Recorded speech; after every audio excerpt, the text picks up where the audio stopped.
Shalom Bapak Ibu Saudara, mari kita ngomongin firman Tuhan.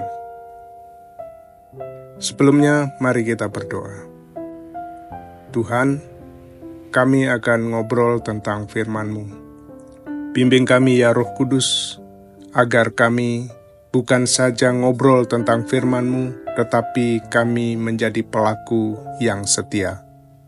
Dalam nama Yesus, firman yang hidup, kami berdoa. Amin. Hari ini kita ngopi dari 2 Korintus 5 ayat 1-7. Karena kami tahu bahwa jika kemah tempat kediaman kita di bumi ini dibongkar, Allah telah menyediakan suatu tempat kediaman di sorga bagi kita, suatu tempat kediaman yang kekal, yang tidak dibuat oleh tangan manusia. Selama kita di dalam kemah ini, kita mengeluh karena kita rindu mengenakan tempat kediaman surgawi di atas tempat kediaman kita yang sekarang ini, sebab dengan demikian kita berpakaian dan tidak kedapatan telanjang. Sebab selama masih diam di dalam kemah ini, kita mengeluh oleh beratnya tekanan, karena kita mau mengenakan pakaian yang baru itu tanpa menanggalkan yang lama, supaya yang fana itu ditelan oleh hidup. Tetapi Allah lah yang justru mempersiapkan kita untuk hal itu, dan yang mengaruniakan Roh kepada kita sebagai jaminan segala sesuatu yang telah disediakan bagi kita. Maka oleh karena itu, hati kami senantiasa tabah, meskipun kami sadar bahwa selama kami mendiami tubuh ini, kami masih jauh dari Tuhan. Sebab hidup kami ini adalah hidup karena percaya, bukan karena melihat. Demikianlah firman Tuhan, berbahagialah setiap orang yang mendengar dan melakukannya. Nats kita adalah ayat 7, sebab hidup kami ini adalah hidup karena percaya, bukan karena melihat. Saya beri judul memperluas lingkaran iman kita. Perjalanan hidup orang percaya adalah perjalanan iman.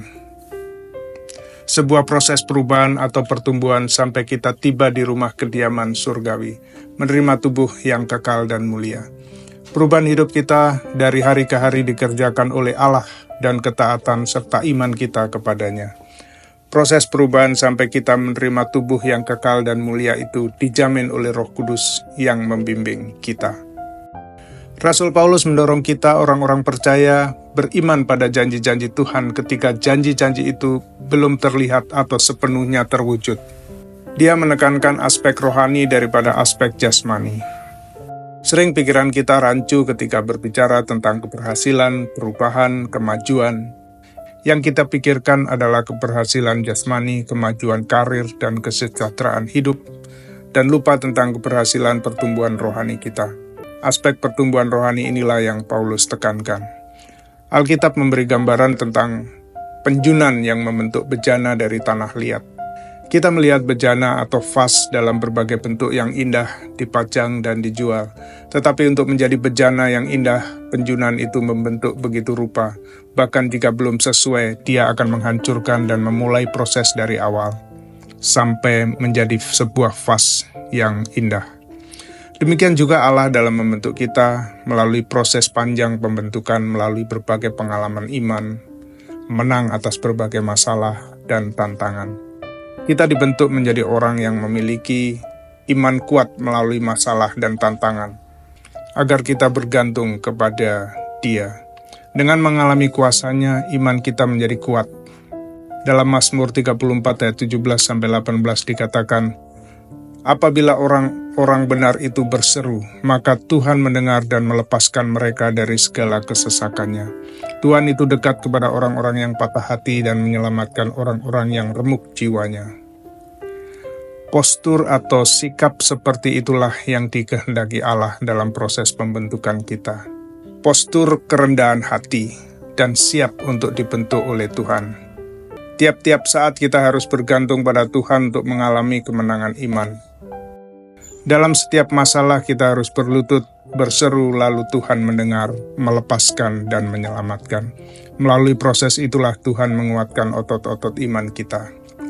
Jadi saudaraku, bergantunglah pada Tuhan, bukan sekedar berdoa meminta apapun rencana-rencana kita agar diberkati, berhasil, dan membuat kita sejahtera.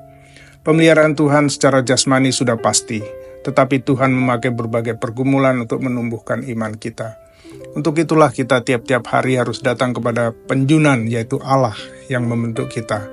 Bertanya apa kehendak Allah selanjutnya, kemana dan bagaimana Dia akan membentuk kita. Allah pasti akan menjawab dan menunjukkan pada saudara apa yang harus saudara lakukan. Seringkali jawaban Tuhan adalah tantangan bagi kita untuk memperluas lingkaran iman kita.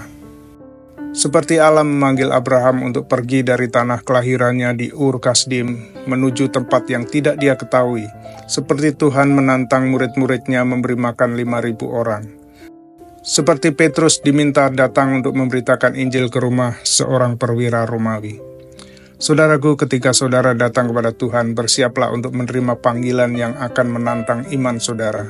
Ketika saudara siap dan taat, Dia akan memberi kekuatan dan menyatakan kuasa-Nya. Itulah proses yang Tuhan kerjakan dalam memperluas lingkaran iman kita. Mari kita berdoa.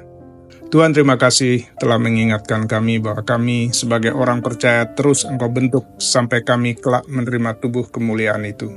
Dalam proses itu, ajar kami untuk hidup dengan iman, bergantung pada Tuhan tiap-tiap saat. Kami tahu tantangan demi tantangan akan datang, dan kami juga tahu bahwa kemenangan hanya akan diraih oleh orang-orang yang bergantung pada janji-janji-Mu. Oleh karena itu, kuatkanlah iman kami. Dalam nama Yesus, Juru Selamat kami yang hidup, kami berdoa. Amin.